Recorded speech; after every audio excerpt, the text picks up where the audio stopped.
সব ঠিক করলেন, মসজিদে থাকতেন আর আমরা ভাই বোন সব গিয়ে হুজুরের কাছে পড়তাম হেফজ।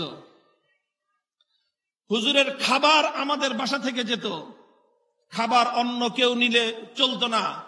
আমরা পালাক্রমে ভাইরা মা বেড়ে দিতেন, আমরা ভাইরা নিজ হাতে নিয়ে হুজুরের কাছে খানা পৌঁছে দিতে হইতো। বলতো আমার আব্বা যে খাবার হুজুরের খাবার নিজে দিয়ে আসবা নিজ হাতে। আমরা নিজেরা, আমি মাহফুজুল হক সাহেব, আমার বড় ভাই, আমরা নিজেরাই টিফিন ক্যারিয়ার করে হুজুরের বাসায় হুজুরের ঘরে নিয়ে খাবার দিয়ে আসতাম। টিফিন ক্যারি ধুয়ে পরিষ্কার করে দিতাম। এখনো আমার মনে পড়ে, হুজুর এখানে সেখানে যেতে অন্ধ মানুষ ছিলেন, তো একজন সাথে ছাত্র নিতেন। অধিকাংশ সময় আমি থাকতাম, আমার কাঁধে হাত দিয়ে হুজুর চলতেন, আমি হুজুরকে সামনে নিয়ে হাঁটতাম। অনেক মানুষ, অনেকে তো বুঝতো না, অন্ধ মানুষ দেখে, আবার সামনে দেখে ছোট একটা বাচ্চা টুপি পরা, হুজুরও টুপি পরা।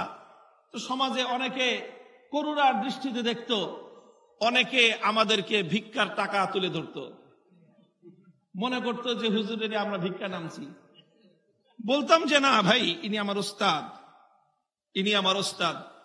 এইভাবে আমরা ওই ছোট্ট কাল থেকে, বয়স তখন আমার কত 7 বছর 8 বছর, 8 বছর বয়স থেকে ওস্তাদদের খেদমত করা শুরু করেছি। যখন 22 বছর হয় তখন দাওরায়ে হাদিস সম্পন্ন করেছি।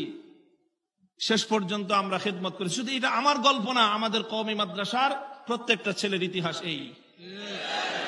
আমি 22 বছর পর্যন্ত আমার ওস্তাদের সেবা করেছি। এখন আমার ছাত্ররা আমার জুতা ধরবার জন্য জীবন দিতে প্রস্তুত।